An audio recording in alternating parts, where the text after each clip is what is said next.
All right, you're asking for it, so here it is. Listen to this. I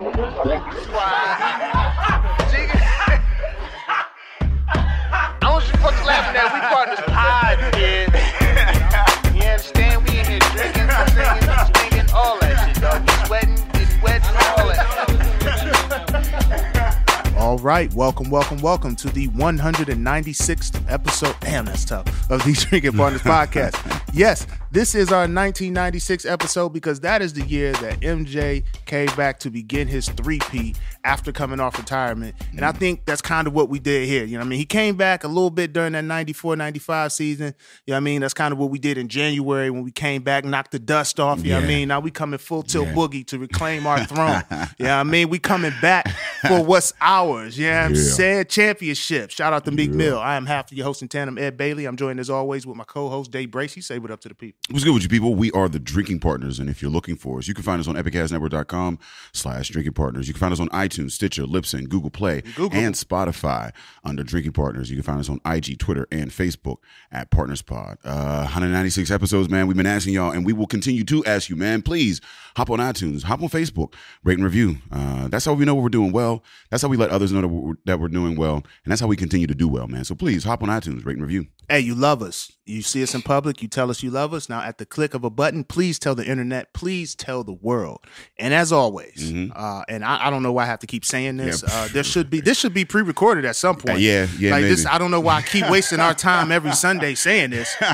It should be. This is like a drop at this point. As always, in lieu of rates and reviews, we do accept shots of Henny. All right. Shout out to Car Guy DJ and the Conways for starting the trend, and shout out to everybody who's kept that trend going. Shout out to everyone who's filled my liver with Hennessy. I appreciate y'all. I appreciate all the support. We got very supportive fans, man. They come out to everything we do, and they show us love. They try to one up. It's like, you ain't go out drink me. Yeah. We've been handed some pretty fancy fucking bottles. You man. think you be drinking? We thought, but we appreciate all the support, man. 2019, we'll keep it going, man. We'll be at Arcade Comedy February 9th. This Saturday. Weekend, Marcus Cox headlining that. We got 11th Hour in the building, pouring some brews and whatnot. And that's going to be a dope-ass lineup, arcadecomedytheater.com. Trying to get her to bring some Clico through, too. You know what I mean? Like, after the show's done, let's pop some Clico in the back. Of that Come on. Clico. You know what I mean? Empty bottles of Clico and ashes on the floor. Yeah, I don't forget that. That's an aggressive-ass drink, man. I still ain't, like, all the way right from that shit, man. I don't understand how people drink it. You ain't got your pinky down yet? Man, that shit permanently stuck. Maybe a couple more glasses The or something. bougie sip. Yeah. Yeah, and then February 23rd, we're back at Contra Theater. We got Razor Watney, J.J. Hamilton, and Kaylee Dumas in the building. Yeah, that would be a dope. Union Brothers Brewery. Yeah, Union Brothers, man. They ain't even open up yet, bro. Ain't that love? They ain't even opening up yet. They was like, listen, we about to open up over here in Butler, and we going to try to come through and show you people some love. So they'll be pouring. Exclusive. They'll be pouring over at Contra, man. It's the only place that you can get it.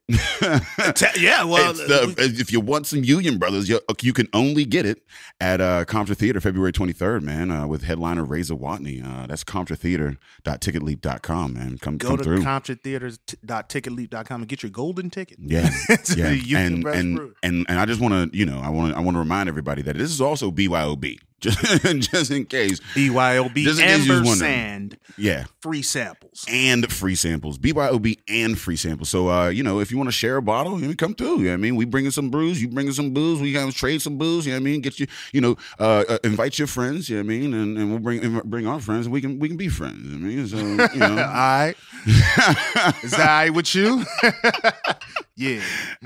Keep back. All right. And I just got to do a quick drop here because this Wednesday, if you're listening to it early this week, you might be able to catch me down at Spirit Lounge in Lawrenceville, February 6th, Wednesday, February 6th for the Make Sure You Laugh. Shout out to RB. Shout out to Tyler for putting me on this event, man. We're raising money for the American Cancer Society. So come, make sure you laugh for a good cause. All right. Comedy with a cause. That's where I feel a little bougie in the comedy game now. Like I'm doing shit for good causes now. Like I'm charitable with the jokes. Yeah, You feel me? I mean, that's like the best give back, man. To be able to do that, to be able to like use your talent to give to a worthy cause. That's crazy, man. I'm honored to actually be a part of this. Actually, be like the headliner on this joint, man. And I get to see, you know what I'm saying. Everybody knows Eric Cruz. I've never worked with him, so I'm excited to see that. And Susan Lawrence is going to be on the joint, so I'm powerhouse, man. Super excited for that. Yeah, I mean, like it's just like I said, we coming back for our throne, man. I'm doing some like February 24th. I've been asked to headline. So UWeb TV, I know a lot of y'all in the city have been familiar with them, man. They're launching their website, online content. You know what I mean? They're going to do a show, a kickoff. We got Mike Dean, you know what I'm saying, and BD Allen hosting. I'm headlining. You know what I mean? Come down to that. You know, so Isn't that down like Bricolage? Bricolage, February 24th. That's a beautiful theater, man. It's going to be a beautiful thing, man. We, you know what I mean? Might have some surprises. Might be a little stage setup happening. You know what I mean? Like people, they noticing that I can make people laugh. I love it. And it's because of the drinking Golden part. Child. Well, I ain't that yet. You know what I mean? I ain't that yet, but I'm trying to do some things, man. Like we doing American Cancer Society. We raising money for that. I'm helping launch, you know what I'm saying, that application. We got our shows. And as always, we going to end our ads with Fresh 2019, man. We coming back, man. It's gonna we calling it now. This is gonna be the best festival in the city, man. This year, it was last year. It most certainly was, without a doubt. Gonna continue to be there. So yeah, we ramping up. Tickets are on sale right now for that. We got the VIP tickets. I think we might be sold out there. I mean, there might be like one or two, but the VIP is with Garrett Oliver. We'll be there interviewing Garrett Oliver, one of the beer gods over there in Brooklyn Brewing and whatnot. We've got Brew Dogs coming through, New Belgium. We got all the locals folks. We got Brew Gentleman, Hitchhiker. I mean, all the folks. I mean, Apis, Mindful Brewing. Shout out to Mindful Brewing. This Putin's Revenge. Putin's Revenge. The only time you can really support dangerous. That name. Yeah. Well, that's apropos. Yeah, it's dangerous. Putin's Revenge is political. Yeah, because this shit 9% is. I mean, and they got cans now. And you don't expect to have a 9% porter in a 12-ounce can, especially not a 12-ounce can that looks like this. Like it does not seem as deadly as it is. But this is a heavy ass ale. But they hide it because you don't feel it. You know what I mean? It's crazy, man. Like to get that, to pack that punch in that small little. You know what I mean? You could carry like a sixer. You just carry them around. Boom, boom, boom. Get different flavors. All powerful as shit though. Yeah, I mean, we got the drop bear over here and the. What we had over here, the Red Brain. Yeah. So I mean, it's a great variety pack right there. You could take that to any party and have a little bit of something for everybody. You're the man, I mean, or woman, if you take it. We don't want to exclude the women. You're the person. You're the person. You're the human. Yes, you are. Yes, you are. And look, you can tell we try to come back. We try to get sponsorships and shit. We mad political now. Watch out now. We mad political now. You are a motherfucking human, and you should be at Fresh Fest because Mindful will be at Fresh Fest. You know what I mean? And if you're looking at tickets. Like I said, that'll be August 10th at Nova Place. We're going to be doing it inside and outside. So even if it does rain, we still going to have a party going. Don't worry about that. I mean, we're looking at 3,000 people coming in, 120 vendors, like 20 food vendors, 50 breweries, 30 collaborations. I mean, we got DJs, fucking music. I mean, live art. Like it's going to be packed. It's gonna be a packed event. So if you're looking for tickets, man, those are going to sell out fast. So get them at freshfestbeerfest.com, man. I'm saying, do I have to change the call? Can I keep the Fresh Fest call each year? Yeah, I figure that's just the case. That's just what it is. Cool. All right, because I didn't have another sound. I was at home brainstorming. And if it ain't broken, don't fix it. I was at home trying to brainstorm. I tried to throw a skirt in there. That shit didn't work. Nah, keep the golden oldies, man. To hit for a reason. And that's a great transition into our guest today because we talk about hit making. You know, he's in the business of hit making. One of his artists headlined Fresh Fest last year. So shout out to Mars Jackson. Shout out to Brother Mars, Brother Markel, because he engaged now. Brother Markel. Shout out to Brother Markel. Brother Markel. And his family. Changed his whole Facebook name. Hope they are well. Hope you're good spirits, my brother. We appreciate your time and efforts on Fresh Fest last year. You brought it home with such divinity, my brother. You had us doing the electric slide. You understand how drinking corduroy shorts. Yes. On the lawn, doing the electric slide. Doing the electric slide, feeling black than a motherfucker. Feeling black than a muff, man. But our guest is one of the reasons that you get to hear Mars wherever you find him, because he's everywhere. We got the general manager of Misra Records in the building, Jeff Betten. Say what up to the people. Hey, how's it going? Yeah, that corduroy short. That's a solid brew. Yeah, it is, man. It was delicious, and that video that came out from it was crazy as hell. Like that was one of like my favorite collabs. Like just the way it came together. I mean, like, and then that friendship that spawned. Right, just like, the feel of it. Just being able to watch my mans put something like that together. Yeah. That was dope. And you sound very general managerial. Yeah. You sound like somebody you go in the room and pitch me a project. Why should we sign you? Well, this is my first beer, so let's towards the end of the hour we might. So how did you get involved with Misra and the music business? So I usually like to start this story off by, projecting my humility. And I say I'm the manager because I'm a failed musician. I attempted to be a rock star like so many of us tried to do. And, somewhere along the way, I just realized, I'm a lot better promoting my friends and their projects than I am at promoting my own project. So I can just do that and it'll still, you're still involved. Getting that satisfaction. Yeah. So what happened was it was 2012, 2013. I ended up taking over a label from Youngstown called Wild Kindness Records. Go Youngstown. Yeah. So, and then about a year later, we were signing. Nobody has ever said go Youngstown. That's not true. Nobody has Youngstown. That's not true. I saw a Facebook article that said Youngstown's one of the most influential cities in America. Wow. Did you write that article? No, I'm not from Youngstown. They're in the news because they're trying to close that Lordstown General Motors and shit because Trump says he's going to bring it back. That's where the right Cruise by is Youngstown. at. Yeah, the Chevy Cruise. We out here, man. Yeah, that's how I know I'm halfway to Cleveland. I look for that. They take that shit down. I do be looking at that. Yeah, me. Like I'm like, I know where I'm at. I'm good. That's influence, man. That's what we do in Ohio. Shout out to Youngstown. Jeff was out there. He was out there getting into the music. Exactly. The flyest marker on the map. The flyest pin on your Google Maps. Lordstown, General Motors. Lordstown. It is. It does look cool. I wish our city had a car. There we go. Chevy Cruise, brought to you by Youngstown, Ohio. You want a little ass car?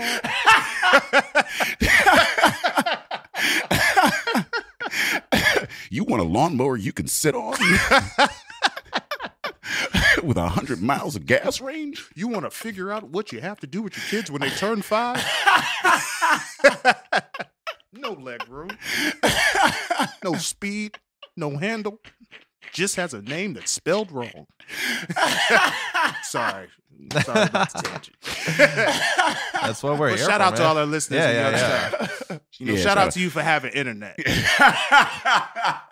your Greyhound station is the fucking worst. It's the worst Greyhound. Did you ever have to bust your axe into that Greyhound station when you was on that label? God damn, that Greyhound station terrible. It is is daunting driving in and out. It doesn't matter what mode of transportation, even if you're in a cruise. Especially if you're in a cruise. Yeah, especially. Don't let it snow out that motherfucker too hard. They right there on that belt, ain't they? Mm-hmm. Yeah. A snow belt. All right, yeah, so Youngstown, I'm sorry. Yeah. So then so Wild Kindness Records, and Misra was in Dayton at the time. The guy that was running that company, shout out to Dayton. Shout out to Dayton. I ain't gonna do that, but shout out to Ohio. There you go. But Dayton, we don't fuck with Dayton. It's not really nobody really fuck with Dayton. Really?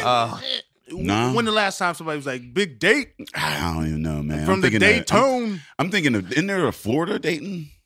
I don't know. It Dayton, ain't in Florida. Are you thinking Daytona Beach? Maybe Daytona Beach. Yeah. That's a whole different. They do an extra. They do an extra syllable. Isn't there like some kind of festival? Dayton. There's like a bike festival or some shit like that, or like Huffy. There's some kind of there's something that be going down in Dayton. You thinking Myrtle Beach when they do the Black Bike Fest? No, Dayton got there's like a raceway over there. Is there like a Dayton is one of those teams It's that the, like it's the Dayton Alabama- 500 or some shit like that, isn't it? Ain't NASCAR out there? Yeah, I mean, it's one of those things where the guy that I took can't over drive from, that. he's like, he's a historian. He would tell you 500 facts about Dayton, Ohio. No, that- all right. What starts with the D. So yeah, maybe Yeah. you're right. Yeah, maybe, It's one maybe of nobody really is 16 claiming. cities that have a Y. There you go. There you go. yeah, maybe nobody's really claiming too many dates. But shout out to our Dayton, Ohio listeners. They're man. they're the Erie of Ohio. There you go. This is like they got that extra high school. You know, when you graduate and you want to go to college, but you're not really college material, so you go to extra? Dayton. Their name is like the Flyers. What is that? Dayton Flyers. That just mean they throw mad parties at these schools. I ain't got no sports teams out in Dayton. Yeah, the Flyers, motherfucker. That's just the Just like college the Akron Zips. Like we just. Zips. I'm sorry, Y'all man. be having some wild, like even Buckeye is like a weird ass thing. You know what I mean, Yeah, but like, you could at least hurt someone with a Buckeye. I didn't even know what a Buckeye was until I was like 38. I didn't know what a Buckeye was, and I wore like sweaters with it on. Shit. I love Ohio. We got some fucked up college names, but I love OH. I thought it was a P or some shit. You know what I mean? Like, oh, you know. So I'm sorry. Yeah. No. All right, we're done.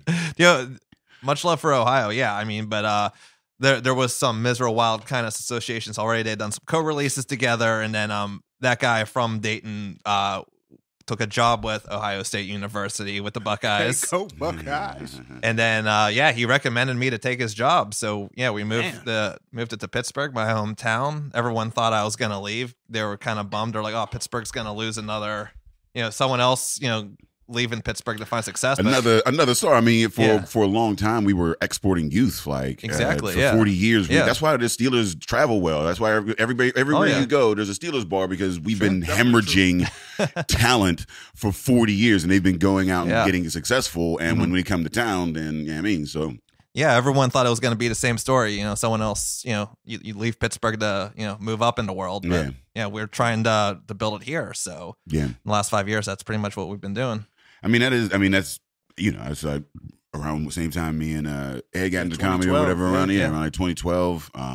So I mean, like there was within the last 10 years, there's been this huge change. But even in the last 5 years, it started because I was on my way out my damn self. I was like, yeah, I'm out to LA, not even to do comedy, just to be a beach bum. Like I just wanted to go get a gig and then just like have good weather. It didn't matter. You know what I mean? Like I was sick of the rain. Ain't that shit attractive though? Like, Good bro, weather? you don't have to be as successful when you're not like depressed 6 months out of the year. That's Like, true. you know what I mean? Like Crazy, when it's man. sunny and 75 degrees every day, like life is you don't maybe need as much, like you can go outside and just be happy to be There's alive. always something to do when it's 75.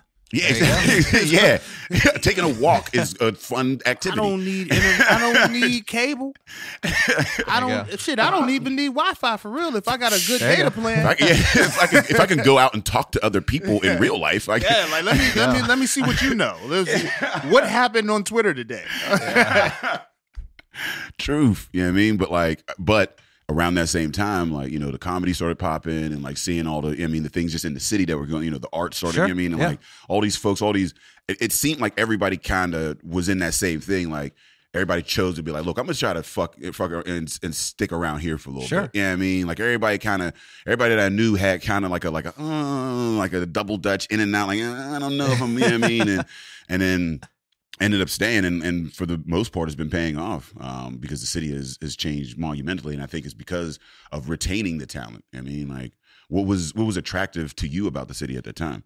Well, it's where I was born and raised. So, I mean, the greatest advice, I almost left town myself a little earlier than that. But the best advice I ever got was I was making a record with this guy a little older than me. And he sat me down at lunch and he was like, don't leave Pittsburgh. What are you doing? You're trying to go to Nashville or New York? Like, don't do that. I mean, because, especially now, I think one of the reasons that's happening is, the internet makes everything so much accessible. You don't have to be In a Right. physical in place LA, to- in yeah. New York.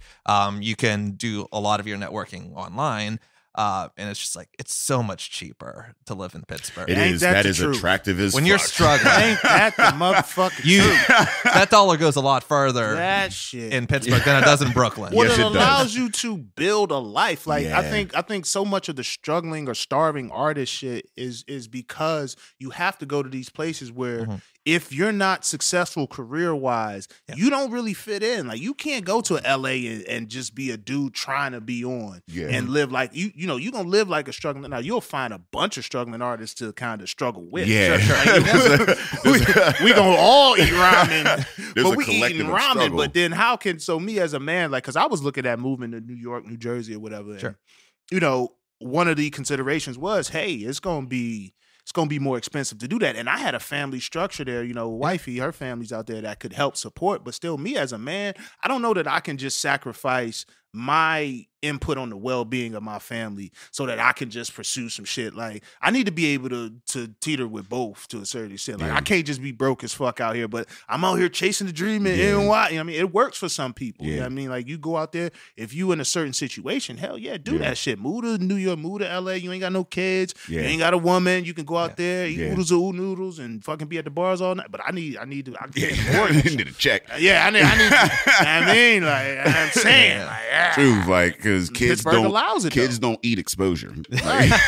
Well, no one needs exposure to be honest. But Pittsburgh allows it, and then now with you retaining talent more, because Pittsburgh's I believe, one of the more talented cities. Sure. I hate to admit aloud because you know what I'm saying, but I will say There's a lot of fucking it's a lot of talent here, fucking man. talent, man. A lot of talented people here. There's a lot of fucking talent, and how do you combat the urge for these people to leave?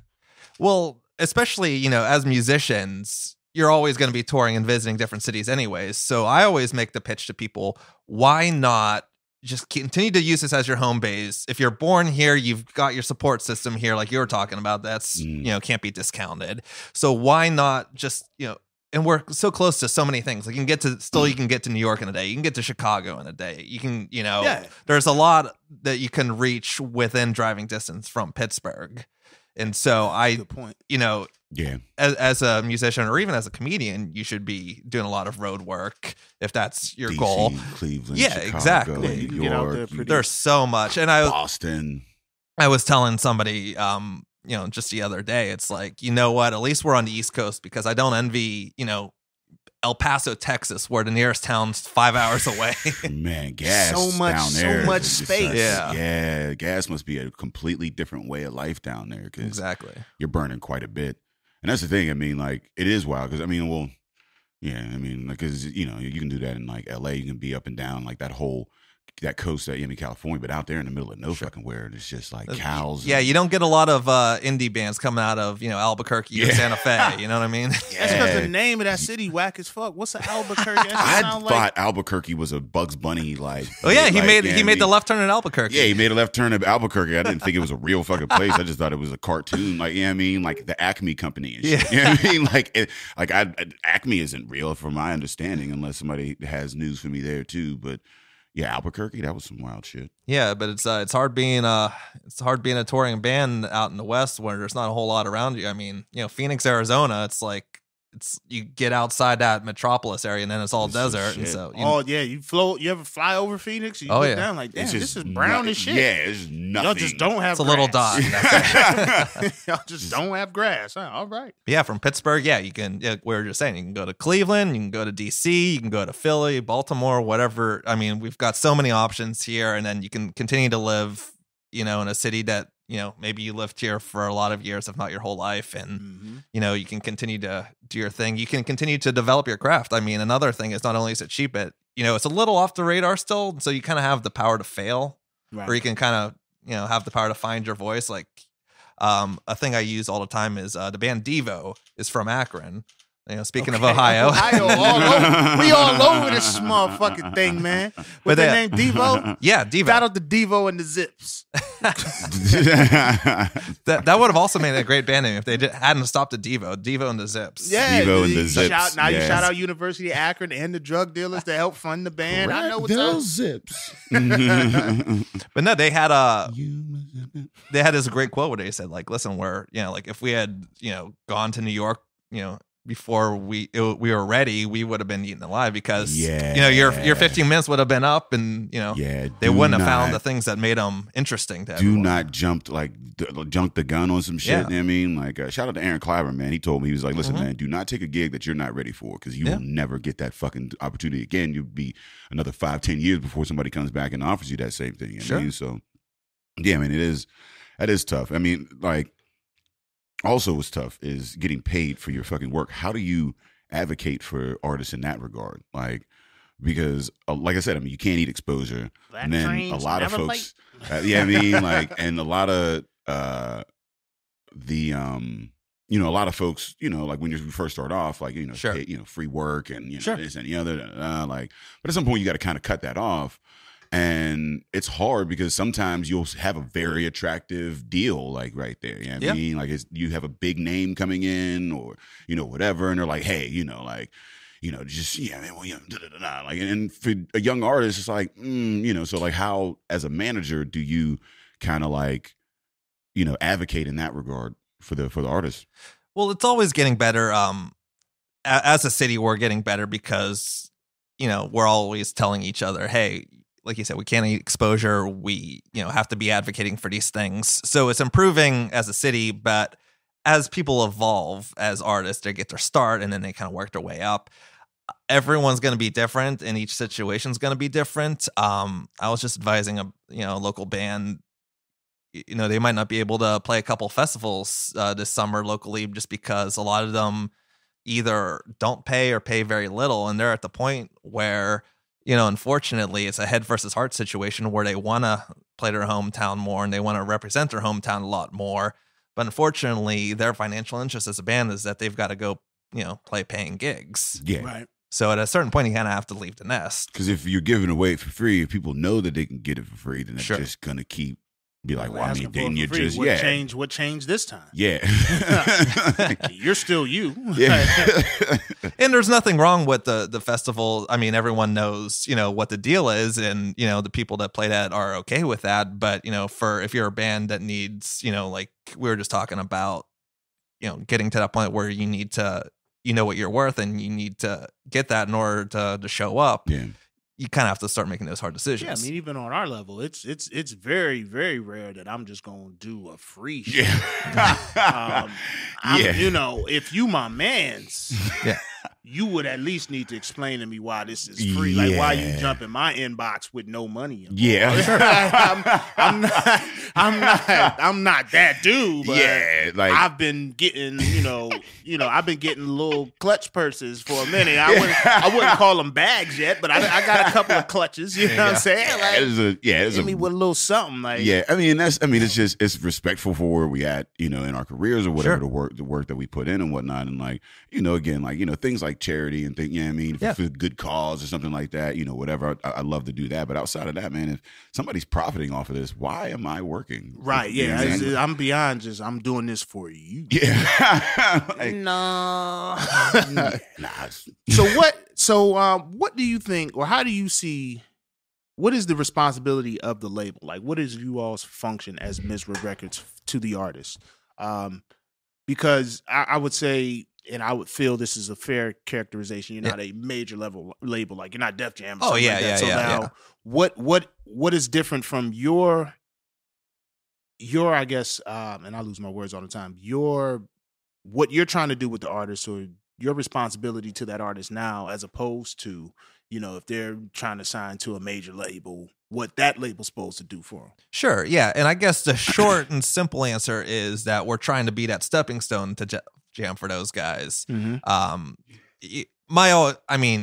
A lot of times this is 2019. So my pitch to a lot of these guys is, on one level, if you really believe in yourself and you can handle it all yourself, you don't need a label. You can do it all yourself, and God bless you if you're able to. But for the majority of, artists out there, they still need a label. And a lot of what still is the path is you start off at a small label, and then you get to another, like a mid-sized label, and then, you're at the big time. I always tell people, it's like, you know what? Once I will believe that labels are dead the day that I stop getting demo submissions in my email. Right.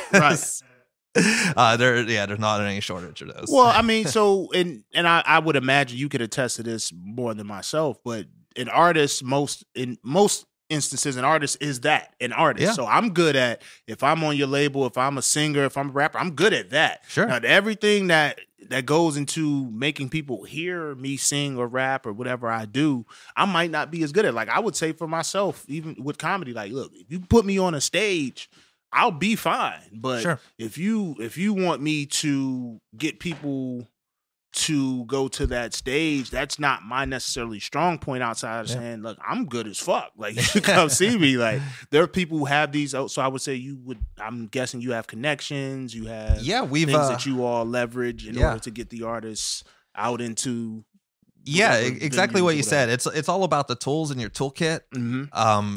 In a perfect world, the artist should be. And some people are good at booking shows or are good at handling other aspects of that, but it's one less thing that you have to worry about. And I mean, we as a label, we have resources, we have distribution, we have, connections that they might not have. Mm-hmm. And so, 9 times out of 10, it makes a lot of sense to partner with a label like that, on your way up the ladder.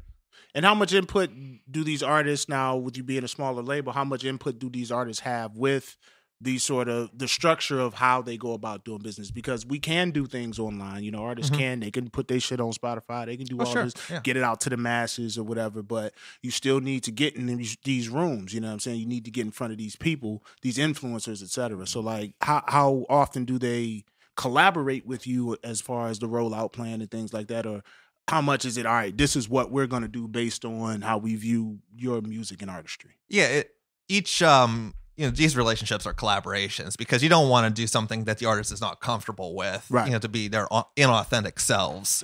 So we're always, we sit down and we talk about the roadmap for the album and, how we're going to, help them achieve their goals.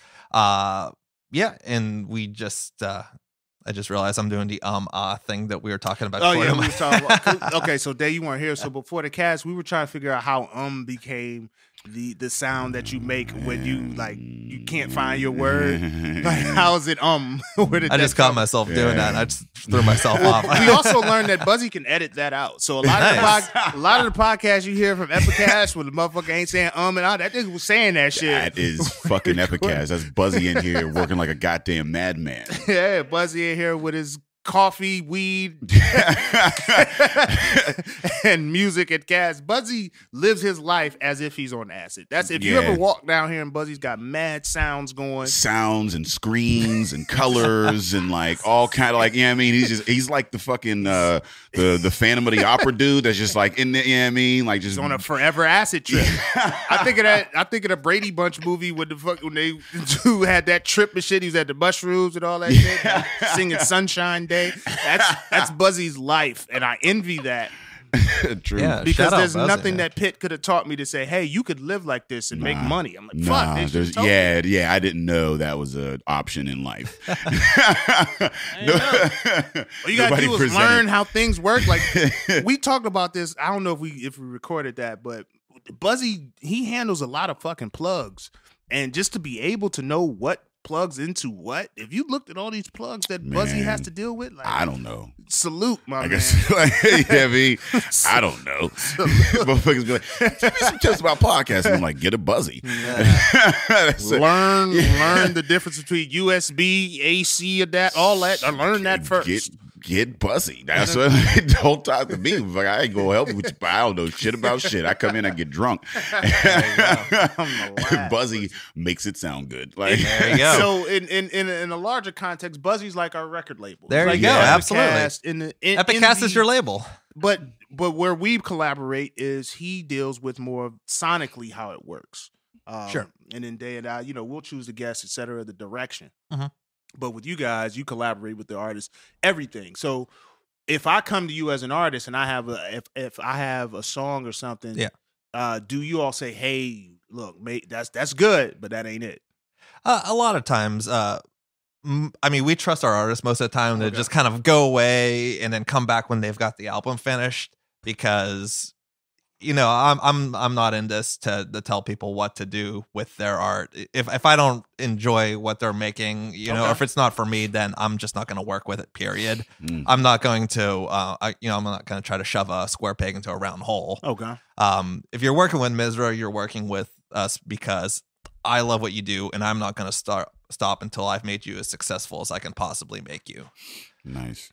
So yeah, it's a situation where they go away, they make the album, they hand it into me, I hear it, I love it, and then we get now we work based off what I've heard. Let's roll it out. Exactly. This way. So very artist friendly. Absolutely. Yeah. I mean, yeah.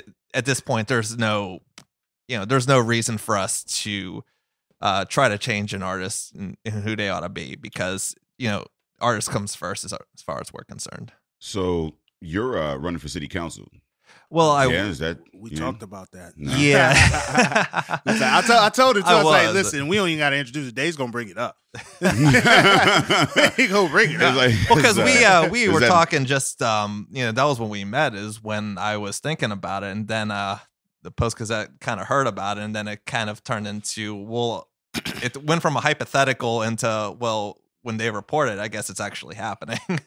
So is it actually happening? Well, I was for a little bit, but then I dropped out. There's it wouldn't be District 1 if it wasn't kind of a interesting story. It's District 1 with the north side. It's never, point A to point B. Yeah. It's kind of like the family circus cartoons where like he's like running all around the yard, and it's just like this big, squiggly line. We talked about that with AAA, with Arion, like the footprint and how it kind of jumped around a bit. And he was not District 1. I forget what he was, state rep, whatever he was running for. It was the big.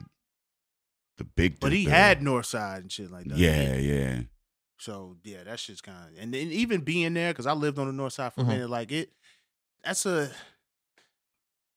interesting situation. It is. Yeah, the personalities involved in District 1 are a little are colorful, and that's not even that's before you even get to the incumbent. Right, it's all over. That was very apropos. It's colorful is the way to. It's all over the spectrum. It's eclectic. Yeah, I mean, because you've got, I don't know, it's a very old portion of the city. Sure, and I mean, like there's a lot of interest there. There's a lot of, it's and it's huge. It's fucking huge. Northside is fucking huge. Yeah. Like people were just like, I'm from the north. Like Northside is half of Pittsburgh. I mean, like the South Side is kind of. Then you got the South Hills, and you got all the Northside is just like big as fuck. Like it's a lot of neighborhoods. Yeah, and I don't know, man. You go to these events or whatever, and you're having the changeover in some, with the gentrification, and then people getting along, and the city as a whole. So I mean, what was your interest in that area that maybe even spurred you to want to make a change or a difference? Well, sure, and that was the one of the reasons I was running, is because I just moved to the north side this past summer, and one of the things that was concerning me is that as my new neighborhood, I'm very protectful of it. And you look at what's happened to the south side, you look at what's happening to Lawrenceville, and we see Carson Street, we see Butler Street, and now it's starting to come over to East Ohio. And I'm starting to get a little nervous about, are we going to learn from the mistakes that happens when you build up too fast and you don't care and you just let people do whatever they want as far as developing? Well, I mean, that's dependent upon what you consider a mistake, because there's a lot of very rich people from that. So if you really trace it though, it'd be like the same motherfuckers. No, I know. That's what I'm saying. Well, that's what I'm saying. No, I agree with you. No, that's what I'm saying. I agree with you. If you're one of those groups though, you think you did a great fucking job because your bank account is good. Well, my argument would be that it's not a lot of people getting rich. It's a select number of people getting rich. Motherfucking Africans come out of DC. Yeah, I know a couple of them. And I mean, we used to, Misra Records, our office used to be in East Liberty, but we moved it because I was getting really uncomfortable. Did Walnut is no more. Did Walnut buy your? Well, no, Walnut Capital. Well, yeah, did Walnut buy your building? No, we moved out because we looking for sponsorships. So. Fuck Walnut. You can go eat a.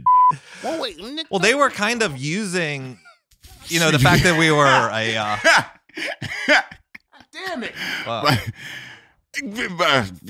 Yeah, Buzzy got that. Shout out to Buzzy. You'll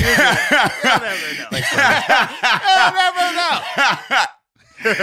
but I just didn't like being used as a reason for all these businesses to be coming into East Liberty and doing what they were doing to it, as, you know, like, oh, hey, a record label's here. Look how cool this area is. I was not comfortable being used in that way, shape, or form. So, you know, so what are these rooms like? These meetings like? Like we have our opinions looking at it. You know, Dave from Pittsburgh. Sure. I worked in East Liberty for a long time and have seen it in its transition.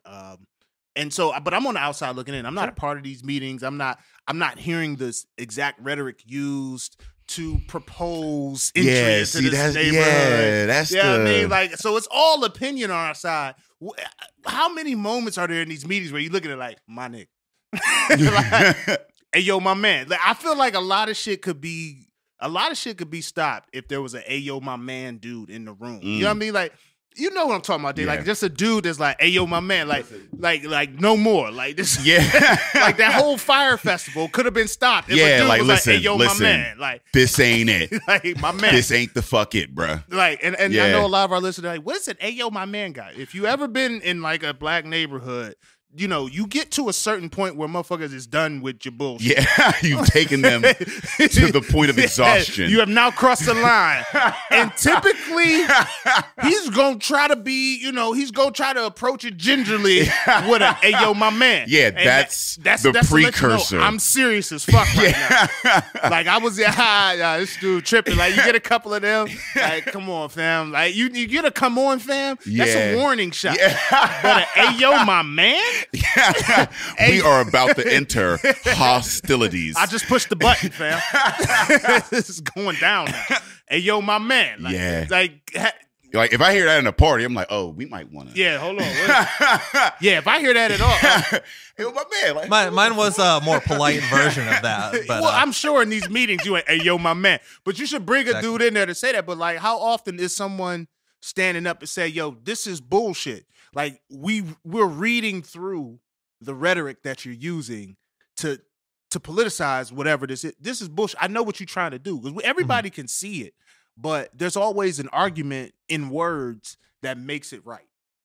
If I make sense. Sure. Well, yeah. I mean, you can pretty much argue anything. Right. I mean, that's words in general. I mean, whether there's validity in your argument. I mean, you can have a lot of false, you know, narratives and claims and supposition, and there's a bunch of shit. I mean, so you can argue anything, but whether or not there's, you know, real truth and validity, because I mean, I can argue with you about the color of your shirt. There's a real shirt. We could talk and we could go through and we could use it. I mean, I could pull out words like chartreuse or some shit. I don't even know if that's a color or a state. Yo, my man. First of all, did you ever in your fucking life say I'm wearing chartreuse? Wow. It's one of the, where I draw the line. Ain't none of those colors like a real color. They're all like watercolors, like blends of like, I mean, like there's what's your motherfucking wood? But chartreuse is alcohol though, so that might be okay. Is that alcohol? Yeah. Okay, see, that's what I'm saying. I ain't even know. So that might be a gray area. If you're talking about alcohol, you might be okay. I just knew that shit didn't sound right. Well, it's French, so you're a little like gonna have me dressing like Dr. Dre for he joined NWA. You actually see Dr. Dre in the world class wrecking crew. Yo, when my first album was Eazy-E's 187 Killer. It was when he was dissing Dr. Dre. Real motherfucker. I don't know why my father bought me this album. I was 7 years old. He just bought. He didn't know who Eazy-E was. But I'm like, on the cover, Eazy-E was like pouring a 40 ounce out. I'm like, this is probably not something you want to get for your son. But on the inside, this is how petty. This is like the beginning of petty. This motherfucker had a picture of Dr. Dre in a glittery suit in the world class. On the inside cover. It's on the inside cover, bro? Of his fucking album. His solo album, yeah. And you only had CDs back then, so everybody had, like he probably paid for that image. Like you know how petty you got to be. Like, look, I'm gonna give your man some cake. I'm gonna put some money in your pocket to use your image against you. Wow. So you can't be mad. That's like a political argument to gentrify East Liberty. Look, Eazy-E gone too I'm gonna soon. pay you to use your image to gentrify. Gone too soon. You imagine the fucking clout Easy you would have right now if he was still alive. He man. jump-started Petty. Bruh. Well, I mean, Ice Cube starring in, sitcoms these days. So Yeah, I don't that's know. what I'm saying. Like, It's over for Q. Yeah, I mean, shit, you got both of the ices. Like, you know what I mean? Ice-T and Ice Cube. Ice-T is a cop now. On TV, yeah. He's a cop now. No, he's an actual cop. No, he's not a cop. But he's you don't know what this is doing. You're right. No, I follow him on Twitter. He's actually funny as shit. Like, he's fucking hilarious. Well, that commercial he did with the iced tea. Yeah, it's lemonade. Like, but that's how he is on Twitter, bro. He's fucking hilarious. It's iced tea. It's lemonade. It's lemonade. Yo, that dude is real funny. Yeah. But he's actually like a cop or whatever. And somebody was like, said some shit like, why? He was like, why did you let like this insurance company use a track from like your song or whatever? And he was like, because they paid me $250,000. What do you think? Like, because he makes no qualms, but he's like, yeah, like I made that, like, and I'm making money. I mean, I'm doing the things. And I'm still being myself. So like, fuck yeah, I'm doing this shit. And he's very unabashed and very kind of like. So Ice-T we're on board with, but now let's go to Ice Cube. No, Ice Cube, I fucks with his vision. Cube vision, all that. I like what he's done, but come on, man, are we there yet? Well, that's what I was thinking. Yeah. Are we done? Like, are we there yet? You did a follow up? Yeah. I didn't see. Are you there made yet? Friday, man. Yeah, I didn't see. Are you? Well, there I have yet? kids, and they keep suggesting that on my Netflix. Yeah. So yes, we've watched it. And I don't know if that little girl is Solange or not in that movie, but it looks like Solange. But if Eddie can do fucking Raw and Beverly Hills Cops, and then Eddie he could do Dr. Dolittle. He didn't come out with Straight Outta Compton. He came out with Eddie Murphy's Raw. That motherfucker was Raw. You don't go from Raw. I'm a father. So is Ice Cube too. Here's what I'll say. This is Ice Cube progression. I'm my Ed Bailey. Yeah. At midnight at Galaxy in Homewood is different than Ed Bailey at 3:30 on a Sunday with his kids. Yeah. I might be the Adventures of Pluto Nash. Yeah. At that point. And so is Ice Cube. Ice Cube, you had an Ice Cube. You had an Ice Cube NWA stage of your life, and now you in the Ice Cube. Are you there yet stage of your life? Raw. Like, Raw. But see, the difference between Eddie Murphy and Ice Cube in this sense is this: Raw or what's the other? Delirious. That's Eddie Murphy, my unfiltered opinion. That's one thing. Ice Cube, NWA, that's a whole imagery that he's putting on. And mind he wasn't putting on as yes, a he was. father. He was putting. But he was talking about. Well, let's keep it real. He wasn't a gangster neither. You're right. In NWA, you're 100. So he was. Yeah, let's be 100. So maybe but he's always been in acting. It's the real Cube. Yeah, maybe that's the real Cube. That is the real Cube. And Ice Cube, if you're listening, thank God you're listening. But like. We made it. Come through to the basement. Fuck it. But this is I don't disparage him for doing it. Sure. But I do think it is a larger contradiction than an Ice-T because fuck the police and I get a job as not a real police. That's different. He not even walking the beat. Nah, man. He's not even walking the beat on that show. I see Ice Cube. I don't see a contradiction in what Ice Cube was. I don't see a contradiction as a father with Ice Cube. Because he had on a bullshit throwback jersey and drove a Navigator in that movie. Like he kept trying to throw little subtle dumbass hip-hop references. Youth that is Ice Cube. That he was a kid and he was wilding out, and then he became a father. Smart dude. A motherfucker that said "fuck the police," and then later plays the police. Yeah. Now that is a huge fucking contradiction. I think that's not a progression. Well, here's what I'll say to that, and you be careful, mention words. You in the political realm.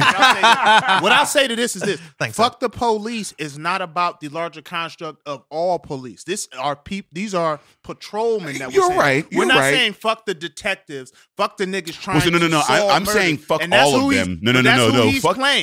No. Fuck the police is all the police, but it's not every individual police. Fuck the police is the system. It's not the individual. I don't know if the average dude walking around a poverty-stricken neighborhood is like, yo, fuck the detective investigating. A motherfucker comes to your door and they show you a badge. You are the fucking police. You are the fuck police. But that's it. If you got a badge, you're the police. But you're saying that to that guy because he came to my door.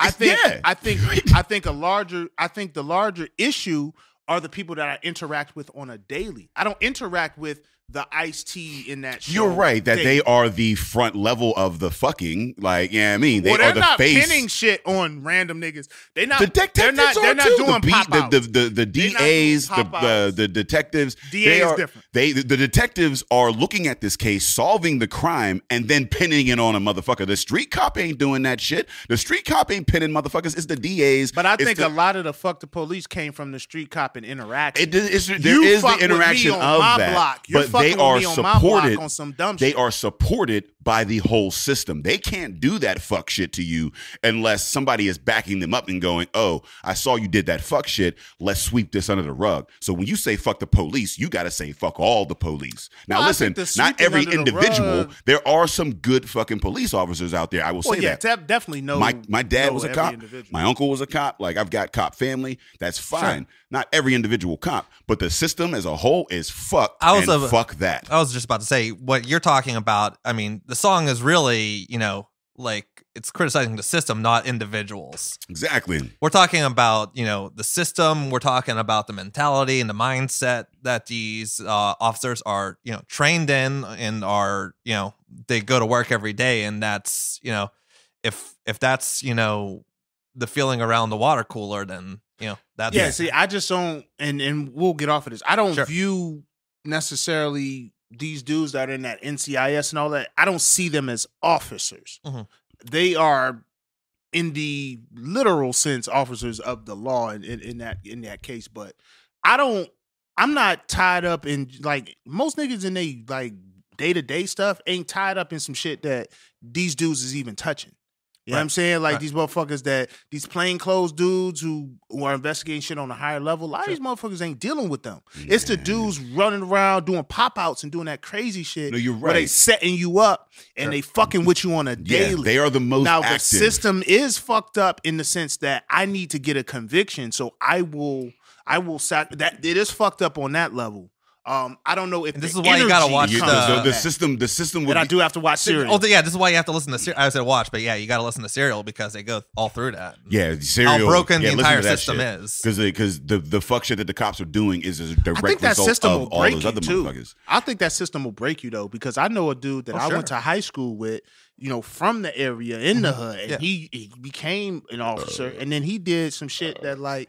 You know what I'm saying? I know a couple niggas that have become officers that have done things that, it's like, the culture. The culture of the system is one that, like, culture. If you do not, if you're not in it, that's why that I workplace said, culture. That's why I've always said I've never met a good cop, but just because, like, as in the system, like, there are people that are trying to do the best in that system, but they're still in that system. So there's a lot of hard decisions and a lot of shit that you got to look away from, because you're like, if you call out shit and you see that, now you're jeopardizing you're jeopardizing your life, your family, like, not even just you. Yeah. You know what I mean? You're marked now as a result. So, like, it's a tough situation, and I get it, and I do appreciate the cops that try to make a difference in some small way, or in any way that they can, like, within the system. Sure. But unfortunately, you're just not going to be able to change the system within the system. It needs to be outside accountability, people putting pressure on that and saying, hey, you motherfuckers need, because, like, you let the banks make their own rules and regulate themselves. Absolutely. They're going to really get inmates running the asylum all over again. Yeah, I mean, 2008 is going to happen like that. Yeah. I mean, that's literally why they have the saying, it's the inmates running the asylum, because that's kind of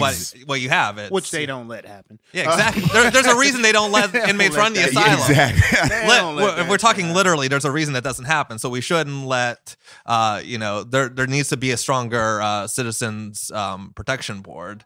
Hell yeah. So in summation, they don't fuck with Ice-T for it. I'm like, I do fuck with Ice-T though. I think he's hilarious, and, like, I understand that all, like, just like you said, like, well. But here's the difference between Ice-T and Ice Cube though. Ice-T was like a real ass motherfucking gang like nigga. He was like a real like street nigga. So, like, while Ice Cube was like doing his shit, like, as a Ice Cube Ice-T appropriated some shit. Like, I feel like when I watch Are You There Yet and him trying to throw the throwback jersey and a navigator with the spinning rims, like, it's like an appropriate. Like, he went from you can do a movie like that, a children's movie. I would love to see a hood nigga do a children's movie, but let it come from a real place. You know what I'm saying? Like, don't try to make the family-friendly children's movie with the appropriation type shit. See, I didn't see the movie, so I don't know the elements in that movie. I like, because if it was like a cool like black cool about dad, it, like, you know what I mean, like, come on. It was just he didn't even have a real throwback jersey on. That's how uncool it was. It was like, I want to show you that niggas wear baggy throwback jerseys. But what we're not gonna do is ask for Mitchell and Ness sponsorship. Like that. It was like a Tyler Perry production type shit where it's like like costumes of black people, like black. Exactly. You're wearing black right now. Exactly. Oh yeah, like, no, fuck that shit. Fam. Yeah, that's you trash. couldn't get a real Mitchell and Ness, or was Mitchell and Ness not willing to pay you to have the patch on that movie? So you like, no, I'm still gonna rock a throwback. I'm still gonna show dudes that I'm cool and hip. But it ain't go. Yeah, you know I mean, that's trash. So integrity. Let's go to integrity of artists on the label. So Misra, is there a specific genre that you feel that you try to, I guess, cater to? Yeah, no, my whole thing is I just want to work with music I enjoy, and I'm all over the place personally. You were what? Where you said you tried to be a rock star. What genre were you? Yeah, I mean, I did a bunch of stuff. I mean, like people with guitars, basically, and it kind of varied every now and then. PWG, people with guitars. Yeah, I kind of went through a period where I was like really into Velvet Underground, and I was like really into White Stripes, and then I tried to do I was really into like Graham Parsons and the Flying Burrito Brothers, and Graham Parsons and the Flying Burrito Brothers. Oh yeah. Who? I'm gonna turn you on to that. That's where you. This is my contribution. Is that like folk? Kudos. Yeah, to you. It's country. I saw you were listed as folk. Yeah, on the internet. Now, I'm impressed that you only got to Grand Parsons and the Burrito people and decided to say who. I didn't know anyone. I didn't know anyone he named, and that's the burden that an interviewer bears. Like, I'm gonna sit here and I'm gonna shake and nod, like I know what's going on, so you feel encouraged to speak. I don't know any of those people. Rock and roll 101, guys. Nah, I need to know who. Like, I was like, okay. If you take one thing away from this interview, yeah. We're going to take quite a few things away. Yeah. Check out Graham Parsons on Spotify. Yeah. He's the man. I like folk. I don't like country as much. Folk's a weird term, and I think that's how I'm on. Like, if you Google Jeff Betten, I think folk comes up just because I think no one really knows what folk music is anymore. That was my next question. How would you describe what is folk? And I think at this point, folk music just means you have an acoustic guitar. Okay. And so I think that's kind of what it's devolved into as a catch-all term. I don't know. And it's the first thing that comes to mind, though, when you think folk. That is acoustic element. is the element or whatever. But like, I'm looking for like a sound more like,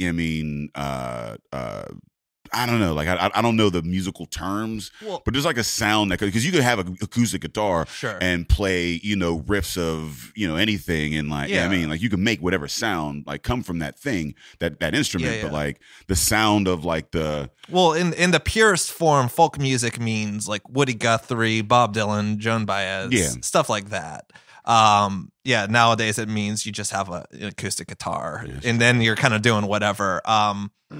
The stuff I'm doing these days, like, because, I still occasionally put stuff out, but I don't care who listens to it or not. I'd say it's more related to like Brian Eno and Tom Waits and people like that. So. Right. So what I'm doing, I'm shaking my head. I don't know who these people are. And I'm going to make you a mix. Tom, I know Tom Waits. I didn't know the other, but Tom Waits. Yeah. So now do you, in your role of general manager, but you have this, because I know you have hip hop artists on your label, right? So you've got this whole different ear. Yeah. Do you try to say, hey, let's try to merge the two in some way? Because a lot of times, I was just watching Ray, for example. Sure, yeah. And the big thing was when Ray Charles took the gospel and merged it with the secular music, and that was that. They identified that as the point where he took off.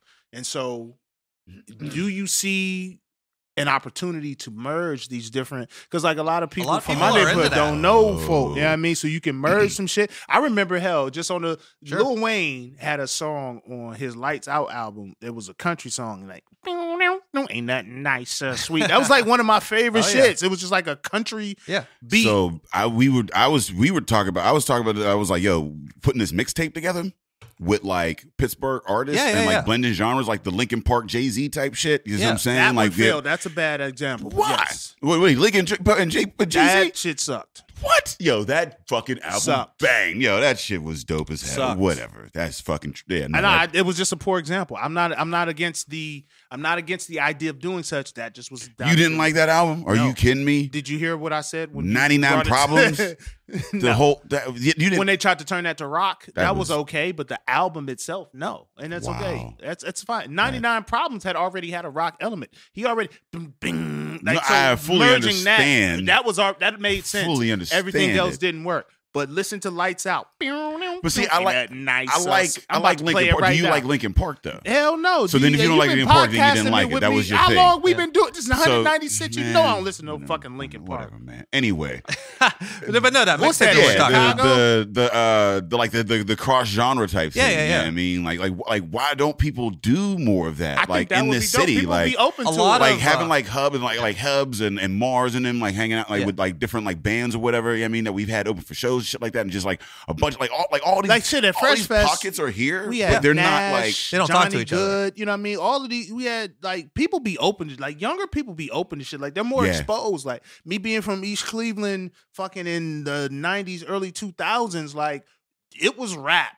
Yeah, and shit. As a young guy, it was only certain R&B you could listen to. Like you couldn't just have a whole R&B album that you bang. You can listen to some. There was a couple hits you could rock out with. Edge, you had to choose. It was either Jagged Edge or Drew Hill. You couldn't fuck with both. I was Drew Hill dude. Drew Hill's definitely better, but Jagged Edge. Jagged Edge had some. He had some bounce. But Drew Hill, man, let me tell you.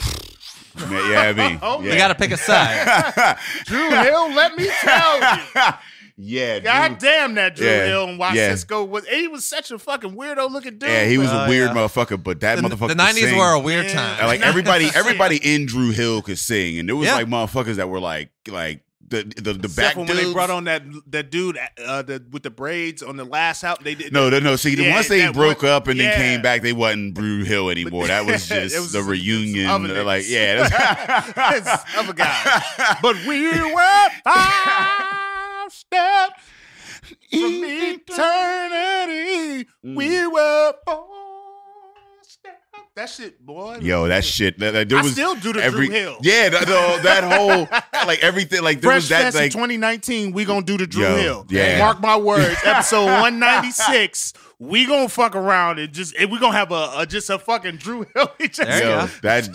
Drew Hill fucking was good at shit. But again, that ain't the thing you bang with the peoples, with the folks. Right. You had, I mean, when your old girl came through, you started instead of sending songs, we would make them mixtapes. Exactly. Like real mixtapes. Yeah. Like it was a tape. Remember that day? You put the tape in the mixtape. Remember that? Remember those times when you had to create? Everybody was DJ Clue. Everybody had their own mix. And even before like the CDs though, because we had the mixtape CDs and we would put those little together I give you that whatever. No, like cassette. The real cassette motherfuckers being on the radio and like having to like figure that shit out and be like, I put work into this. Yeah. Like, you know. It was hard to put a mixtape together. Yeah. So like now, I mean, like I don't know, like I said, I feel like why don't I mean, because a lot of the artists do want to do that. Just the other night at Howlers, I was talking to a guy, and he was like, "Yeah, you got to get me in touch with Mars because we've got to do something together." And he's been on remixes for like kind of like emo bands. I don't know how else to describe them, but like kind of like more like kind of like alternative band. Yeah. So if that's what you describe it, then we're I gonna would be call like, him "Yep, that emo." makes sense." I personally, he was like on an emo track, and it's cool. Yeah. I'm of the belief that Mars hip-hop has a little bit of an emo. I mean, Mars is a little emo. A little bit. He's got kind of like, he's trying. He's lifestyling. Yeah, he's got a little bit of like a Kid Cudi thing. It's a beautiful like it's like a like life is pretty shitty, but like we got to find ways to shine. I listen to Ben on like, very, very frequently. Oh yeah. That Benji that fucking album was ridiculous. And I don't know if you guys noticed, but Benji is also a member of the Misra family. At this point, I saw y'all sign in with like that Good Days Never Last. That was on fucking repeat over the summertime. Nice, that shit like was a fucking solid great album. Yeah. Well, I'm of the belief, and I truly believe this. Hip hop should be the catalyst of all this cross pollination. Oh, sure. You can merge hip hop with it because a lot of times it's spoken word in a sense, right? Mm-hmm. Like you, that's exactly what it is. So if To a beat. if we take your sound, you know, like for example, when I'll they're do good at Jay-Z spoken again. word, not fucking bullshit, motherfucker. So not the Jay-Z Linkin Park mix, but let's look at the Jay-Z Unplugged album. Oh, yeah, one of yeah, my yeah. favorites. I mean, but the Jay-Z Unplugged album is just using instruments as a background to the music that he's already doing, and not so much a. Did you hear H to the Izzo on that? That's so different than H to the Yeah. Izzo, V to the Yeah, Izzo. you're right. Yeah, I mean, Through Did a either of violin, you like, that guys, shit yeah, crazy. I mean, you're right. You're right, but it's When not Jaguar Wright did Ain't Yeah. No Love in the Ain't No, like that shit was Yeah. crazy. Like, Yeah, you could get you're us right. on those sort of, you know what I mean? Yeah. Like anything with soul, I'm always yeah, on. yeah. You know I mean, that's but- what like I think like a a good. Even like a good folk, like, I mean, like type vibe with like, I mean, like, rap lyrics, I Right. mean, to them or whatever. With Well, I a think rap rap, artist, I'd be like delivering you that. can. Somebody with that sound. Like the Roots, I fucking love the Roots Sure. as Yeah. a band. You know what I mean, and they have such a body of work that Yeah. they've like, so I hear like I want more of that in rap. I mean, you see, Anderson Sure. .Paak like doing it. Yeah. I mean, kind of like I bringing think the it's band. more Like, variability in hip hop flow. You can flow a multitude of, like if you take a metal band and how they sing, I don't know if you can just put that on a hip hop beat. Yeah, I mean, like that's going to be a little more tough. Well, it depends on it depends on the beat that you choose. I mean, you could Lupe does a lot of like rock type. There's a lot Lupe of rock. does it, but I'm There's a talking lot about of a rock band influences taking in their rap. shit and coming to rap. So Lupe, I agree. You can take a hip hop flow and merge it with whatever sound. 'Cause there's more variability in how you say those words, but like you did to a rocker, like my There's a lot of rock hooks, man. There's a lot of rockers but that how like do you I get mean, it to a more hip hop ish type of that's thing? what you That's put two gonna be people in. tough. You I put think- two. You're not a musician, and that's why you put two musicians together, and they figure that shit out. You see what I'm saying? 196 episodes in, they don't think I'm a musician. I'm a I soloist. know. I was a ain't soloist taking- of the Chambers I ain't Elementary taking Choir, anything away fam. from your sixth Fifth seat grade on the Boys to Men. soloist, Yeah, I dog. mean, Oh, like, man. Oh, don't let me get into my boy. We ain't even gotten to the Boys to Men. Here comes the you try to, one, this two, is, back Ed's again, over let's here, just like, go. about to send you a fucking tape. Yeah, this Oh, is don't Ed's let me- audition. this right is here. audition right here, Well, man. that's what when you get somebody in the room, you seize opportunity because this corporate world ain't for I me. didn't even realize it until that. Here Man, comes this has the- been a whole. Just let me this look. I just whole watched- thing has been an Hell audition. Yeah. I just Ed's watched like- the Ray Charles movie. Ed's thinking, so what do you look for in an artist? And he starts singing. Fuck that. Does I'm it trying to sound take it like back. this? I'm Like- trying to take it He's back. like, to so the why? 50s. So what do artists on your label get out of being on the label? And then he starts singing, like he starts auditioning for me. I'm trying to take it back to the 50s when you had like the studio artists. I ain't got no album or nothing. I just come into the studio and sing with some other motherfucker like Regina King in the Ray Charles movie. I'm in there with them. I'm singing with whoever. You ain't got to This take is me on that the road. Give me VH1 $20. movie about the Temptations where you just like walk in Jack. and you just start Yeah. singing. Oh, I'm the sixth heartbeat. There you go. But I went, boo. They call me Flatline. I just want to talk shit. That's it. I just want to be on the mixtape. Oh, you just want to be the Talk- you the want to do all hype the dude. skits? Yeah, you're yes, the hype all dude. the Yeah. Skypes, the skits and shit. A mad rapper, tell them why you're mad. Like, you know what I mean? I just want to be on there. You know what I mean? What's your Just doing favorite- wild, ignorant What's your shit. favorite rap album skit? Noriega's Pigeons. Okay. That like he's That's a like, good yeah, I one. mean, he'd be like, oh, those birds and shit, those pigeons is like thug and shit. Yeah, I mean, he'd be like, rah, rah. It's That's a like, good woo, one. woo. He'd be Got like, a favorite these rap pigeons album be like, skit? I don't know if I have a favorite skit, but I mean, and this is gonna date me. We're gonna take it back to the '90s, but Afro Man had some skits. yeah, that I can album see- had a bunch of. Well, I skits in mean, between because it. that's just because, like, yeah, and I mean, just because he was a a novelty comedian. act to begin Yeah, with. yeah, he was a so that's what comedian I mean. making like, yeah, I mean, he was like the black Yeah, like yeah. Weird Al almost. I mean, just kind of. Kinda, yeah. My favorite rap album skit is on the Styles P Gangster vs. Gentleman album, 2003. It's called Things Done Changed. And he was like, "Did you change? You changed." He took it wrong. Like it was just. You got to listen to that. That shit. Wait, what just album was this? Styles P Gangster and a Gentleman. Oh, Gangsta Very and the Gentleman. underrated Yeah, hip hop album. yeah, Very yeah. underrated hip hop album. Yeah, no, I mean, Gangsta but Gentleman, well, Things Done it's, Changed skit. I don't know how Favorite. underrated it is in the sense that Very like underrated. everybody that was a rap head fucking was was banging that shit. But Gangsta and the Gentleman, Gangsta like because and Gentleman- Styles P, like if anybody it was underrated, it was Sheik. Like Sheik don't get nearly enough credit, but Styles was always. Sheik's albums came out of nowhere. He was like, why is this album good? Like when he did Walk With Me, it was just like, wait, I didn't expect this. This was really good. Like, Yeah, no, Sheik is actually pretty fucking dope, but he didn't get enough shine, and like I don't feel like corny. Yeah, like is he corny? As a like this is personality. individual? I just don't. Yeah, I mean, I've never been like a Sheik, but I like that he had probably this, real cool. He in had this person. mixtape that dropped like a couple years, maybe 2 years ago. It was like this Halloween dip or whatever. It's shit. fucking ridiculous, bro. Okay, I gotta look out. Yo, that shit. Yo, I was like, yo, wait, where's Sheik Luch? And he was like, yo, I put it on Twitter. I was like, yo, where the fuck is Sheik Luch? Ain't nobody heard from Sheik. He was like, yo, he just dropped a mixtape, and I heard that shit, bro. That was on rotation for like 2-3 weeks, man. Nice. Yeah, it was pretty solid. He didn't get enough credit. He did the But best Gangsta and a D-Block Gentleman was not underrated. Like, Oh, it was underrated. It didn't get the. It doesn't. it didn't get the wi- it's not Jada. It widely didn't get the recognized Jada as- numbers. Well, that's what I'm saying. But Because it's the nobody's best- gonna get it's Jada the numbers best because ain't album nobody got that. But it's like, the you know best what I mean? album that came out of D Block. There's not a D Block album. There's no. You're Locks, right. There's no You're right, Locks yeah. solo album that came out. That's You're better than Gangsta and Gentleman. You're right. But Aaron, you're not gonna get. You're Kiss not of gonna Death get. was good. Jada just is. I mean, he's got that voice, and because of that, he had a bit Marketability. more. I of a- would still call it underrated because of that. I would say, yeah. Marketability, which is something Yeah, that's yeah. in your realm. Yeah. How large is marketability, and how do you as a label, how do Yeah. you coach or add to marketability? Like I feel like Yeah. for me personally, I'm very talented. Sure. I'm not very marketable. I'm just Well, a lot of guy, it is a like, who's trying to mindset. be a good dad. Well, a lot of it is We're gonna buy that into this podcast. I feel like we're really gonna. I'm not very marketable. Like we're the fucking drinking partners. a lot of it is I'm talking about me individually though. How are you individual? Like you're. I'm sorry. No, no, That no, just- no, I- no. No, you know, because whatever. here's Answer what, the We can here's get what I- into it, here's- yeah. Here's why. That doesn't Here's make why I goddamn say that. sense. Here's why I say Spin that. this bullshit. The social mediums that are utilized most often now, I'm not as great as navigating those. okay. No, and That's me fair. intrinsically how I live, I'm not out. Like I do a lot of cool shit. Hell, if you Yeah. just look at what we do as drinking partners, Sure. my Instagram should be full with just me just in places. I just don't. I'm not wired to take that. I tried to. Like I was at Walters yesterday. But marketability is that you're talking about. So when you say Well, that's what marketability, makes you're you talking about marketable. you're talking about your skill in marketing, not so much about your marketability, because you wouldn't be as highly. So I need a booked label. If you wouldn't be There as you go. So I need a label. exactly, you wouldn't be Okay, as so I need a highly label. booked. He's still if you auditioning. weren't I'm marketable. telling you. You know what I need a I mean? Now he's just slipping it in there. Oh, Jeff, I need a label.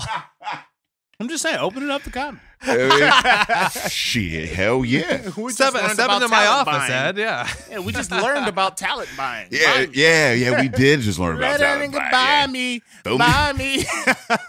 Shit, I'm about to start auditioning. Shit, y'all take There it you off. No, but seriously, so Well, you guys how does- could. Well, you're the hype man, so you guys got to be a team. You gotta. Yeah, if you book Edge, you got Yeah, to bring You guys got to Oh, you come know, in I'm as the big, drinking partners. Well, we've been saying day it all and the end. time. Once I come in, I'm You gotta kicking get the the- door you gotta down. get the I'm bringing Flavor them all Flav. through. There you Yeah, I go. mean- Yeah. Once I get it, I'm Yeah, bringing you're them all Flavor through. Flav. He's Chuck D. Exactly. If you sign Chuck D, Flavor Flav's coming through with his Exactly. clock. Oh, Exactly. you ain't a Flavor Flav. You ain't a Shit. Flavor I can't wait to hop on You're stage. like, we're like the Locks. If I'm Jada of comedy, you're definitely at the very least Sheik Luch. Where like motherfuckers might sleep on you, but then that album come out and they be like, oh I shit. can take that. Yeah, I Be can. like, all right, shit. I ain't mad Solid at that. metaphor. Yeah, I ain't mad at that. Yeah. If that's the analogy you yeah, want I to use. ain't mad at that. But so now, what is a Yeah. label? So how does a label influence marketing in that sense? Well, a big thing, and this is kind of how I got into it, and I kind of discovered this was kind of my superpower, is I realized that, yeah, you're, I mean, just even having a label, first of all, I mean, just being able to say it just you're on kind a of, label. yeah, like you It said, validates you. yeah, it kind of like makes you walk a little taller, just to say, Oh, yeah. the hell, yeah. When you do some Yeah, yeah. official Sign- shit, like when we had our first logo, it was like, Oh, you couldn't tell me nothing. and we had the t-shirt. We put those Yeah, yeah. fucking t-shirt. We walk around with a whole goddamn t. We're like, oh, so we're really an entity now. exactly. It's real. Yeah, so I mean, from the get go, to say that you have a label and to have somebody advocating on your behalf, it's not just you calling the radio huge. station trying to get on the radio. It's your label Yeah, saying like, representative. yeah, like all of a sudden it's not just, like, hey, can you play my band? It's like, oh, my representation is going to contact you. Yeah, that's a different phone call. That's a different phone call. Up to Whammo, like, yo, you don't get to talk to me right now. You got to go through somebody. Have your people call my people. Exactly. I can't wait to say that to the motherfucker. I can't wait to be actually able to pay somebody. There you go. Just have them contact my peoples. We'll get together. I find it funny that as like we feel like we're beyond certain shit, but we're not. No. Like we're beyond, like we feel like we're beyond titles and being held down to certain shit, but it's different if Dave Bracey calls Whammo and say, "Hey, this is Dave Bracey. I got a great song. You should play it." As opposed to, "Hey, this is Jeff Betten. I'm general manager at Misra Records. We got somebody we need you to hear." Like that's if you don't take the call now, that's a call back. Like, let me see what you're talking about. Because that's a team. Yeah. That's like somebody else believes in you. You see what I'm saying? It's that's not what just I mean. you. That's the power. You know what I mean? Making. Well, it's not even that like I'm. I have that much clout, but it's that somebody gives that much of a damn about somebody else's music that they're willing to kind of make that phone call on their behalf. Yeah. That makes people pay attention. Exactly. And that's a lot of the power. Yeah. So if you're in sales, don't call directly to say it's you. Say, "Hey, look, I'm so-and-so representative." Get your white voice on. I'm general manager of Aeropostale, and we found a pair of jeans that we think that you would fit in perfectly. Aeropostale. How do you pronounce that shit in real life? I've never been able to. It depends on what you do. Aeropostale. If you're about to drive, if you in your car, you're like, "Yo, I'm about to stop at Aeropostale." Then it's Aeropostale. But if you're calling to sell some jeans, it's Aeropostale. Aeropostale.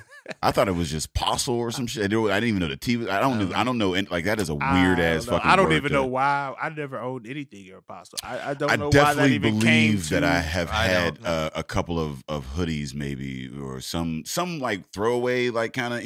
Like the comfy shit. They be having some like dope ass comfy shit. Such a more integrated high school than me. That just was not. Oh no, this wasn't in high school. No, this wasn't in high school. But what I'm saying is that this is after college. This is like adulthood where like I was like, you live. I'm like walking through the mall when malls were still a thing. Oh yeah. And I'd be like, well, let me go. I learned that like because like with women like they go into all the malls and they always go to the clearance and they find shit. So like shopping with them, I just learned to like just be like, you know what, I don't really fuck with this place, but let me just go see their clearance aisle. Okay. And like if you get the clearance rack in the back way back there, they'll have like cheap ass. You'll get like shirts for like $1,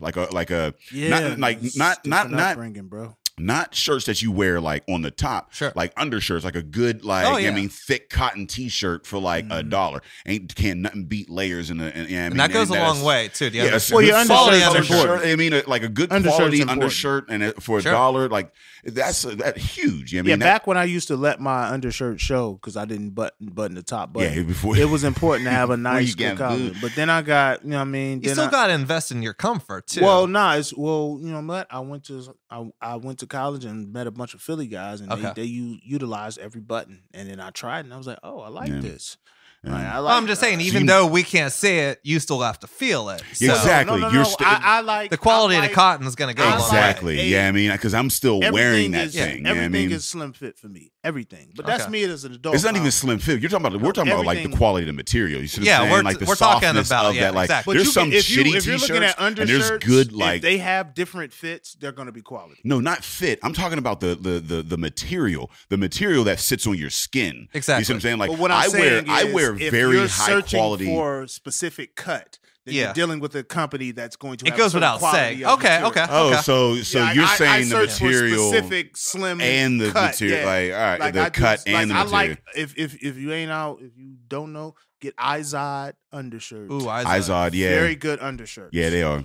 And don't they got the little IZ down where the polo man is? It's not polo. Don't rock that shit. Don't wear it outside. Don't rock that shit in the summertime like you got a polo team because you don't. But if you got like, a dress shirt and it's wintertime or you got a little layers, put that shit on. Exactly. That's what I'm saying. I like you the layer feel your of shit up. pulling my shirt off and I still feel like I got a shirt on. There you go. Quality underneath. Just in case, I pulled it off prematurely when I'm at Shorty house and it don't go down yet. And it was like, oh, I'm keeping one layer on. Okay. Yeah. But you also and that's the thing about layers is because sometimes, you get into a hot place and you got to layer down. And if I got to layer down, that's a nice, I got to make sure that under is good as well. The nuances of men have always intrigued me because women try to portray us as like we're stupid and simple. We think about a lot of shit. And we think a lot of shit through. And I think we play dumb because they like to play like they're smarter than us. And we're like, go ahead, play like you're smarter than us. And I got this whole plan that's just working.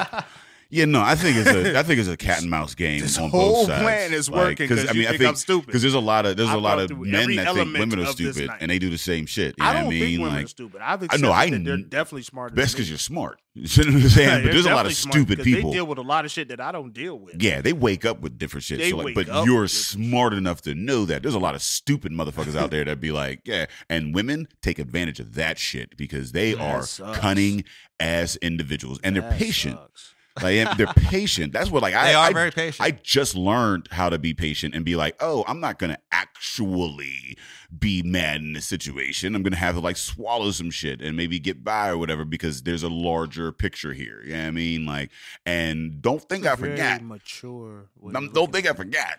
But you know, they maybe this, and that's part of the culture because they haven't had it. Same thing with black folks. You know what I mean? Like we've had to, like when we get into certain situations, like if I'm in Pittsburgh, I'm on the South Side, and there's some fuck shit going down. Me as a black man, I'm gonna react differently because I know that I'm in a situation where I might fucking get shot down here. So my reaction is gonna be a little different than the motherfucking white boys that are like, "Who's good, bro? Who's good, bro?" And they're like chest bumping and shit. Like, yo, man, y'all motherfuckers ain't gonna fight. They over here just chest bumping the whole fucking time. You over here chest all in each other's face. Not well, gonna just fight, do it, bro. Well, trying just to do portray it, bro. Like I don't even atmosphere. know. Yeah, Stop I don't trying even to portray this fight like that. You're not about to It's fight. nothing's Let's go happening. home. And if it's my friend, it pisses me off more. They could get in the car. Yeah, I'm trying to go. Yo, throw a blow or go. That's it. We need to leave. Yeah, I set something up. I've been texting this shorty since 12:47.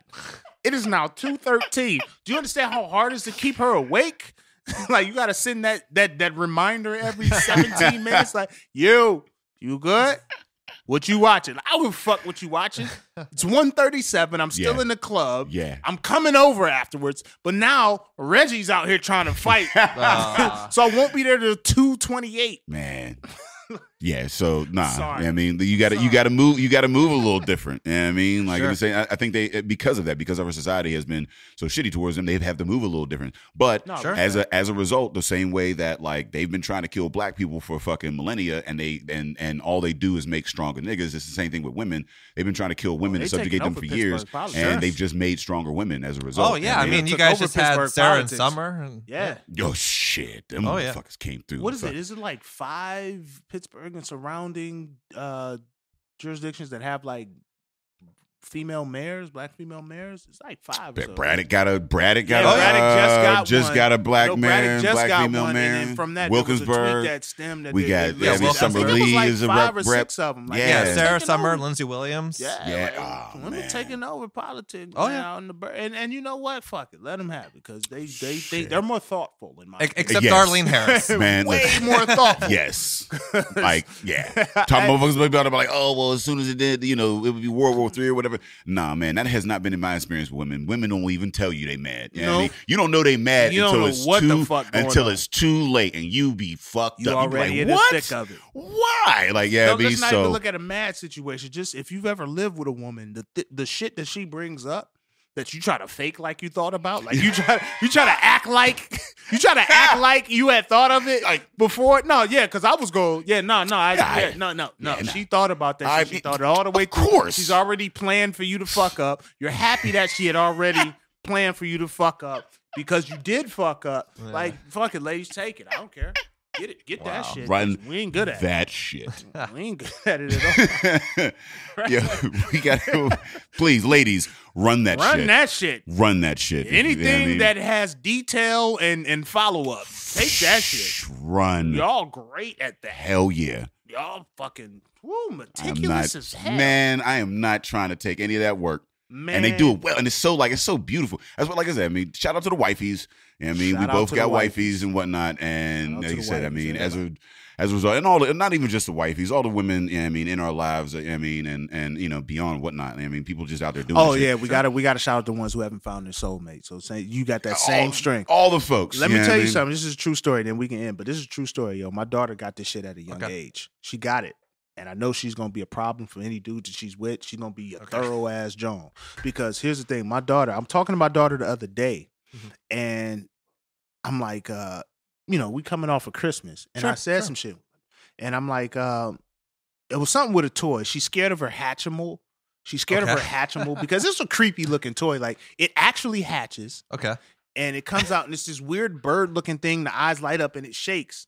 And I'm like, and I was just talking to her one day and we're in her room and she's scared of it. And she'll come downstairs. And I'm like, I ain't even know this thing would like actually move when I bought it. The Hatchimal, right? So I'm like, and I said this in passing. I said it to her. I said, I didn't even know this thing would even move when I bought it. And I went in the other room. And like 5 minutes later, my daughter comes in and she's like crying. She's like, man, you told me Santa was real, but then you said you bought all my toys. I'm like, what you talking about? She said, you said that Santa brought me this toy, but then you just said that when you bought it, you ain't know it shook. I said, motherfucker. There you go. She got it early. That's why. So Santa ain't real. So Santa ain't real no more. And that's a great lesson. Yeah, that's a great lesson. Wow. Now she's on our level this now. With that. Yeah. Now we're on it. Yeah. Now you can have great conversations with your daughter. She's 5, fam. Now you can have great conversations. She got too much fucking sense. Man. Came in and she was in shambles. Yeah. She was like, but you told me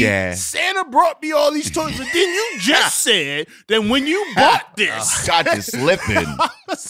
Got you slipping. Look out, Ed. God damn. I'm like, so I'm getting it from two ways now. Yeah, it's just no filter at this point. God. Like, it is what it is, baby girl. We're going to have conversations these days. That is, I had to beautiful. break it down to her at that point. Yeah. I'm like, look, man. You just let your brother have it because he's not gonna pick up on this shit for 12 years. He just gonna be oblivious because he's not gonna look that deep into it. He's gonna be look at it was wrapped, it was under a tree. They said the tree, the Santa Claus. I'm good with that. He's good with the story. You gotta try to figure out the origin and shit. Like, okay, we gonna talk off the record. Yeah, but off the record. The fuck, like she 5, bro. That's dope, man. That's a beautiful thing to see. There you go. It wasn't. You know what I mean? I felt like a dickhead. Yeah, no, I mean, but it's like I said, came with receipts. Yeah. That means it's gonna be a little easier. I mean, it's gonna be harder for you because you ain't gonna be able to get any motherfucking thing by. Like, you told me Santa brought me all of these toys, but then you just said that when you bought this, you didn't know that it shook. Which one is it? Which one is it? I was like, fuck you. I was mad as hell. And then I went out and drank. So listen, Jeff of Misra Records, we love that you came and chilled with us, man. Great conversation. Yeah, absolutely. Thanks for having me. For those, the takeaway I would say from this episode is join. If you're an artist coming up, man, don't overlook the value of a label, especially a label who is artist friendly, a label who understands your vision and allows you to be who you are. And their whole thing is, hey, look, we're gonna get you in them rooms. Get you in them rooms. We're gonna get you on board with these people, man. And I think that's how, if you have label representation, that's what, if you have management, that's what it should be. Absolutely. I got the product already. Now you can offer suggestion as to, what would be more marketable or whatever. Maybe that's how I'd like to move forward. Maybe I don't give a fuck, but you can throw that out there. But as long as you get me in them rooms, you're doing your job. Yeah.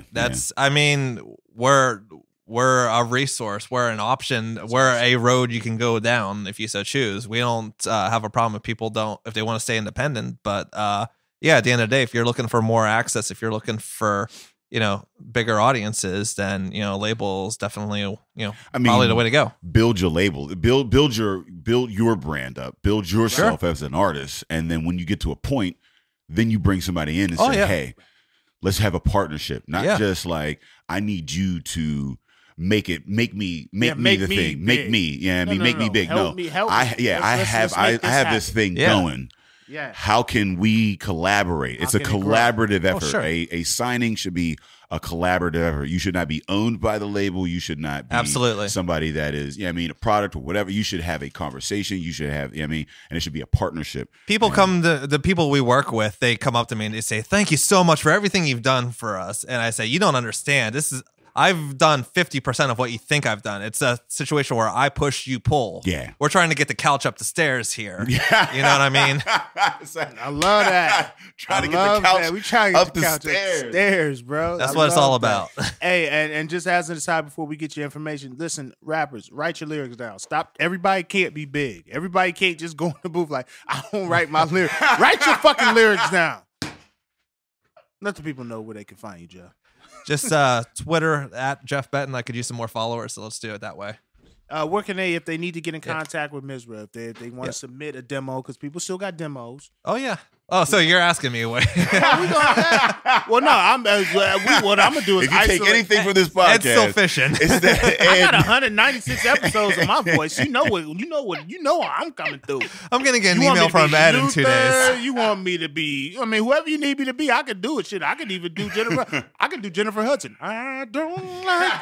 I'm gonna get an email tomorrow from Ed, just be like, "Hey, so by the way, I know we were talking about this." Just because I have 196 episodes of audition tape if you want to Yeah, hear it. he's gonna if you need, he's gonna drop me a line tomorrow. He's gonna be like, "Hey, Jeff, I don't know if you." I've been working on my demo. I appreciate you taking a listen. Cleveland ain't had an R&B singer since Avant. We do. Well, I mean, Kid Cudi out here humming like a motherfucker. I was gonna Don't- But say, he ain't don't R&B. sleep on him. He ain't. kids see ghosts, man. He ain't making R&B. Go sometime. Yo, But if I had girl, when we make oh love all night, you could almost do the Drew Hill to that, girl. yeah, that was very Make yeah. good love all night. Do the Drew Hill too. They let the Really people know where they can find us. We are the Drinking Partners. You can find us on epicastnetwork.com/partnerspod. You can find us on iTunes, Stitcher, Libsyn, Google Play, and Googleable. Spotify Come see. under Drinking Partners. You can find us on IG, Twitter, and Facebook at PartnersPod. Yo, you can find us at Arcade Comedy Theater at arcadecomedytheater.com. February 9th. You can find us at Comtra Theater February 23rd. ComtraTheater.ticketleap.com. And you can find us at Fresh Fest August 10th. Nova Place 2019 at freshfestbeerfest.com. Hey, listen, we want to thank our guest, Jeff Betten, for coming through, dropping that science, and just having a good fucking time, man. Great time. It's good to just chill with somebody who's doing some real shit, working with real people, and they're a real person themselves. So look, listen to us, check out all the Misra, records, individuals, check out their lineup. They got great talent. Shout out in particular to my boy Mars Jackson, or Love you, Mars. Markel Jackson, because he's a grown man. And as always, Drinking Partners is the crew. Epicast is the family. All right.